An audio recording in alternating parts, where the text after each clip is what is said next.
ছি ছি, ক্লাসে ভীষণ দুর্গন্ধ। আমার তো দম বন্ধ হয়ে যাচ্ছে। মীরা, তুই কোনো কিছুর গন্ধ পাচ্ছিস না? হ্যাঁ রে ইয়ার, একটা বাজে গন্ধ তো আমরা সবাই পাচ্ছি। খুবই জঘন্য গন্ধ। এই দুর্গন্ধের মধ্যে আমরা সবাই কিভাবে পড়াশোনা করব? কি জানি আমাদের ক্লাসে এই বাজে দুর্গন্ধ কোথা থেকে আসছে। এই বাজে দুর্গন্ধে তো আমার বমি চলে আসছে। বাজে দুর্গন্ধের মধ্যে বসে থেকে ক্লাস 10-এর সব বাচ্চারা অসুস্থ হয়ে এক এক করে বমি করতে থাকে। এই বিষয়ে যখন প্রিন্সিপাল ম্যাম জানতে পারে, তখন সে সাথে সাথে সেখানে চলে আসে। কি খবর বাচ্চারা, কি হয়েছে তোমাদের সবার? ছি ছি ছি, এই ক্লাসে এত বাজে দুর্গন্ধ কেন আসছে? প্রতিদিনই তো ক্লাস পরিষ্কার করা হয়, তাহলে এই বাজে দুর্গন্ধ কোথা থেকে আসছে? মনে হয় কোথাও কোনো ইঁদুর টিদুর মরে পড়ে আছে। আমি এক্ষুনি মালতীকে পাঠিয়ে দিচ্ছি। প্রিন্সিপাল ম্যাম যখন ক্লাস থেকে বাইরে বের হয়ে আসে, তখন সে দেখে যে ক্লাসের বাইরে একটি মৃত কুকুর পড়ে আছে। ছি, এটা আবার কি? এই মরা কুকুরটা আবার এখানে কিভাবে এলো? এই স্কুলের ভিতরে এটা কিভাবে এলো?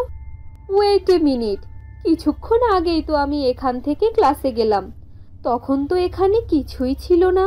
তাহলে হঠাৎ করে এটা কোথা থেকে এলো? মনে হয় আমার মাথাটাই পুরো খারাপ হয়ে গেছে।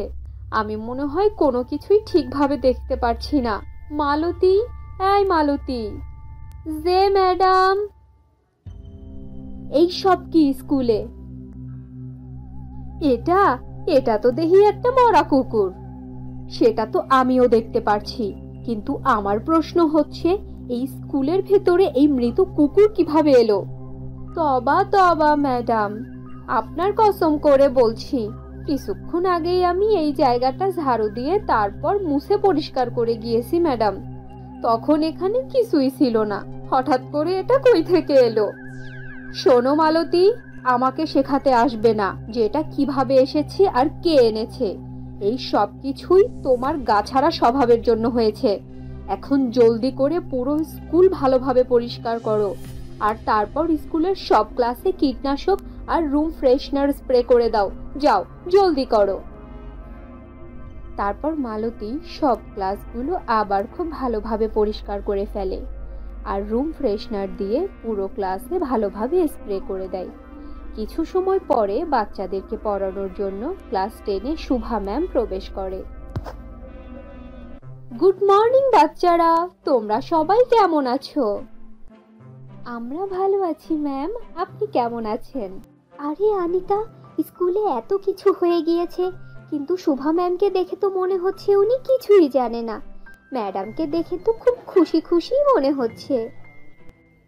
আরে পাগল, উনি কিভাবে জানবে এইসব? তোরা কি ভুলে গিয়েছিস যে শুভা ম্যামের নাকের তো কোনো গন্ধই লাগে না?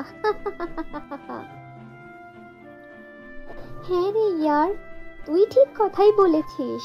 তার ওপর সকাল থেকে শুভা ম্যামকে কেউ দেখেও নি। আরে আরে মীরা, আনিতা আর নিতু, কি হয়েছে তোমাদের? তোমরা কি নিয়ে এত কথা বলছো? যখন থেকে আমি ক্লাসে এসেছি সেই থেকে তোমরা ফুসুর ফুসুর করছো। কি এমন পার্সোনাল কথা বলছো নিজেদের মধ্যে, শুনি একটু। সরি ম্যাম, ভুল হয়ে গিয়েছে। এখন থেকে আমরা আর এমন করব না। প্লিজ ম্যাম, আপনি আমাদেরকে মুরগি বানাবেন না ম্যাম। Please ma'am, please. আরে আরে বাচ্চারা, ভয় পেও না। আর তোমাদেরকে এই কথা কে বলেছে যে আমি পানিশমেন্ট স্বরূপ স্টুডেন্টদেরকে মুরগি বানাই? ম্যাম, আমাদের পুরনো ক্লাস টিচার স্বর্ণলতা ম্যাম আমাদেরকে এই কথা বলেছিল। ম্যাম বলেছিল নতুন টিচার স্টুডেন্টদেরকে মুরগি বানাতে ভীষণ পছন্দ করে, আর তাই কোনো বাচ্চারা যাতে তার সাথে দুষ্টুমি না করে, তার ক্লাসে যাতে কোনো রকম অমনোযোগী না হয় ম্যাম। বাচ্চারা, আমি তোমাদেরকে মুরগি বানাবো না। আমার তো ডগ পছন্দ, ডগ, বুঝলে? কি বললেন ma'am? I am dog lover. আর হ্যাঁ, আমি কোনো রাগী টিচার না। আর তোমাদের আমাকে ভয় পাওয়ার কোনো প্রয়োজন নেই। আর আমার পিরিয়ডে তোমরা সবাই অনেক মজা করবে, কেমন? চলো এখন সবাই মিলে খেলা করো, গান গাও, চোর পুলিশ খেলো, যা খুশি তাই করো। আমি একটু বাইরে যাচ্ছি, এক্ষুনি চলে আসবো, কেমন? আরে ধুর, এ আবার কেমন কথা? এই নতুন টিচার আমাদেরকে ক্লাসে পড়াতে এসেছে নাকি আমাদের মনোরঞ্জন করতে এসেছে? যখনই দেখি এই ম্যাম শুধু খাওয়া আর খেলার কথা বলে। এই সব ছাড়া ম্যাম এখন পর্যন্ত একটা চ্যাপ্টারও পড়ায়নি। এভাবে তো আমাদের সিলেবাস অনেক পিছিয়ে পড়বে রে। ধুর ছাই, ভালো লাগে না। আরে তুইও না, মনে হচ্ছে এত ভালো টিচারকে তুই হজম করতে পারছিস না। তোর জন্য তো বদমেজাজি টিচারই একদম ঠিক ছিল, যে কথায় কথায় বাচ্চাদেরকে বকাঝকা করবে, পানিশমেন্ট দিবে।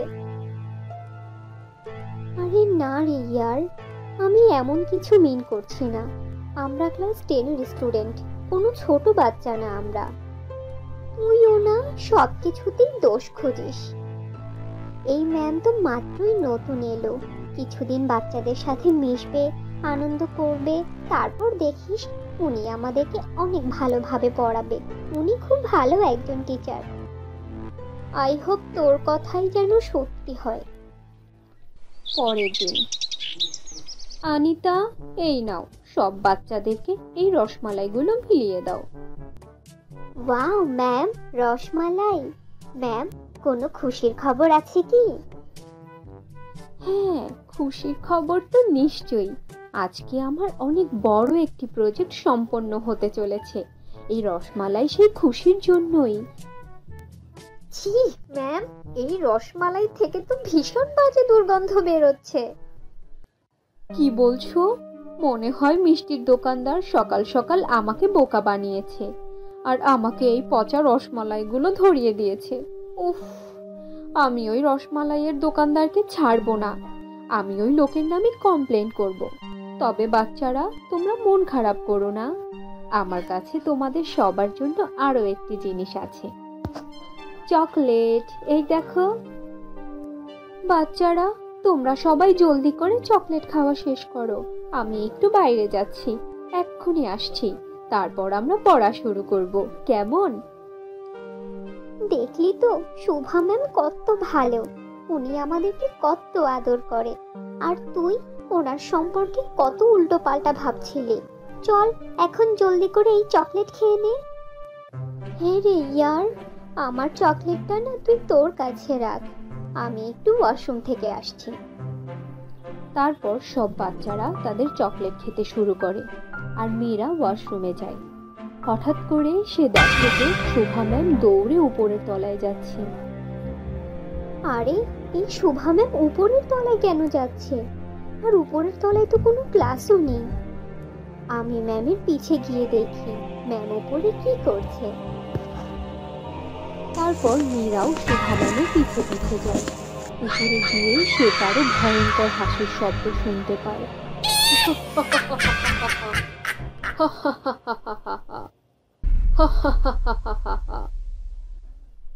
আপনি এখানে আমাকে কেন রেখেছেন? মনে হচ্ছে তুই এখানে এসে তোর লক্ষ্য ভুলে গিয়েছিস। তোর কি মনে নেই যে তোর কাছে শুধুমাত্র আজকের দিনটাই সময় রয়েছে? তুই যাই কিছু করিস না কেন, তা আজকের মধ্যেই তোকে শেষ করতে হবে, বুঝলি তো? রাক্ষসী রানী, আমার সবকিছু খুব ভালো করে মনে আছে। আর তাই তো আজকে আমি সব স্টুডেন্টদেরকে ওই নেশা মেশানো চকলেট খাইয়ে দিয়েছি। যখনই বাচ্চাগুলো বেহুশ হয়ে যাবে, সাথে সাথে আমি আমার কাজ শেষ করে আপনার সাথে দেখা করব, ঠিক আছে তো? তুই যাই কিছু করিস না কেন, আজকের মধ্যেই শেষ করে ফেল, আমাদের আরো অনেক কাজ বাকি। হে উপরওয়ালা, সব আমি কি শুনছি? এরা কারা? আর এরা কোন উদ্দেশ্যের কথা বলছে? এরা কোন উদ্দেশ্যের জন্য আমাদের স্কুলে এসেছে? আর আর আমাদের ক্লাসের বাচ্চাদের সাথেই বা এরা কি করতে চাইছে? হে উপরওয়ালা, রক্ষা করো আমাকে, যে করেই হোক ক্লাসের সবাইকে বাঁচাতেই হবে। তারপর মীরা সেখান থেকে জলদি করে দৌড়ে ক্লাসে আসে আর ক্লাসের সব বাচ্চাদেরকে ডাকতে শুরু করে। লিসা, নিতু, আনিতা, বিথি, চোখ খোল, জলদি ওঠ, চোখ খোল প্লিজ। আরে আরে এরা সবাই তো বেহুশ হয়ে পড়ে আছে, এখন কি করব আমি? লিসা, ওঠ না লিসা, চোখ খোল প্লিজ। আমাদের সবার জীবন ভীষণ ভয়ঙ্কর বিপদের মধ্যে রে, ওঠ প্লিজ, ওঠ তোরা। তখনই মীরা বাইরে শুভা ম্যামের পায়ের আওয়াজ শুনতে পায় আর সে সাথে সাথে টেবিলের নিচে লুকিয়ে পড়ে। বন্ধুরা, তোমরা তোমাদের নাম কমেন্ট বক্সে কমেন্ট করে জানাও, কারণ তোমাদের নাম দিয়েই তৈরি হবে আমাদের পরবর্তী কার্টুন ভিডিও।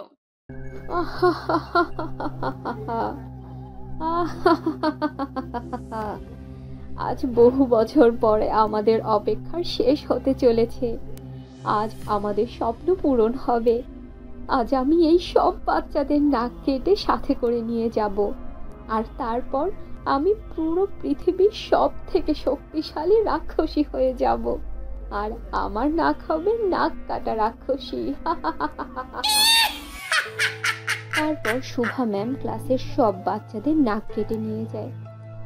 না, আমি কোনোভাবেই এই রাক্ষসীদের লক্ষ্য পূরণ হতে দেব না। যেভাবেই হোক এদেরকে আমায় আটকাতেই হবে। এক্ষুনি প্রিন্সিপাল ম্যামকে এই সব কিছু জানাতে হবে। না না, তার আগে আমাকে এই রাক্ষসীর পিছু নিতে হবে, আর তা না হলে এই দুষ্ট রাক্ষসীরা তাদের উদ্দেশ্য সফল করে ফেলবে, আর তারপর সব বাচ্চারা তাদের নাক সারা জীবনেও ফিরে পাবে না। আমাকে এদের সবার জীবন বাঁচাতে হবে। তারপর মীরা ওই রাক্ষসীর পিছনে পিছনে যেতে থাকে। রাক্ষসীর সব বাচ্চাদের নাক নিয়ে একটি গুহার মধ্যে ঢুকে পড়ে। রাক্ষসী রানী, আমি সব বাচ্চাদের নাক নিয়ে এসেছি। ব্যাস, এখন শুধু আপনি মহাযজ্ঞের আয়োজন করুন। হ্যাঁ, এই দিনের জন্য তো আমরা কয়েকশো বছর ধরে অপেক্ষা করেছি। আজ অমাবস্যার ভয়ঙ্কর রাত, আর আজ রাতেই আমাদের মহাযজ্ঞ করতে হবে। তারপর সারা জীবনের জন্য নাকের কালো শক্তি গ্রহণ করতে সবগুলো নাক কাঁচা চিবিয়ে খেতে হবে।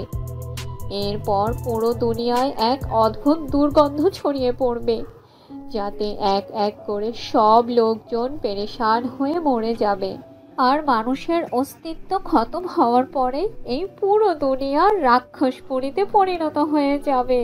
আর তারপর আমরা রাক্ষসেরা পুরো দুনিয়ায় রাজত্ব করব, রাজত্ব।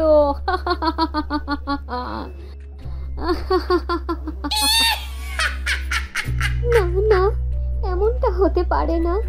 যে করেই হোক আমাকে রাক্ষসদের এই যজ্ঞ থেকে আটকাতেই হবে, আর তা না হলে এই রাক্ষসেরা পুরো দুনিয়ায় দুর্গন্ধ ছড়িয়ে দেবে। তবে সবার আগে স্কুলে গিয়ে এই সব কিছুর কথা প্রিন্সিপাল ম্যামকে জানাতে হবে। ম্যামই কোনো একটা উপায় বের করতে পারবে। মীরা যখনই গুহা থেকে বাইরে বের হতে নেয়, তখনই তার সামনে ওই রাক্ষসী শুভা হাজির হয়ে যায়। তুই কি ভেবেছিস মেয়ে, তুই এখান থেকে প্রাণে বেঁচে ফিরতে পারবি? এই গুহায় কেউ আসে তাদের নিজের ইচ্ছায়, তবে বের হয় নাক কাটা রাক্ষসের ইচ্ছায়। নাক কাটা রাক্ষসী, আমি তোকে তোর উদ্দেশ্য সফল হতে দেব না, কিছুতেই না। আমি সবাইকে বলে দিব যে তুই এক নাক কাটা রাক্ষসী, আর তুই পুরো দুনিয়ায় দুর্গন্ধ ছড়িয়ে সবাইকে মেরে ফেলার প্ল্যান করছিস, যাতে করে তুই পুরো দুনিয়ায় রাজত্ব করতে পারিস। আরে বাহ বাহ, তুই তো দেখছি খুব তাড়াতাড়ি সবকিছুর খবর নিয়ে ফেলেছিস, কিন্তু এখন তুই কাউকে কিছুই বলার অবস্থাতে থাকবি না রে, কারণ এখন আমি তোর শরীরের সব রক্ত চুষে খাবো রে। থাম শোভা রাক্ষসী, থাম। যজ্ঞ শেষ হওয়ার আগ পর্যন্ত তুই কাউকে মারতে পারবি না। এই মেয়েকে আমরা ততক্ষণ পর্যন্ত মারতে পারবো না যতক্ষণ পর্যন্ত না আমাদের যজ্ঞ সম্পন্ন হয়। শোন মেয়ে, তোর কপালটা ভালো, তাই তুই আজকে আমার হাত থেকে বেঁচে গেলি, কিন্তু তুই কাল আর সূর্যের মুখ দেখবি না রে।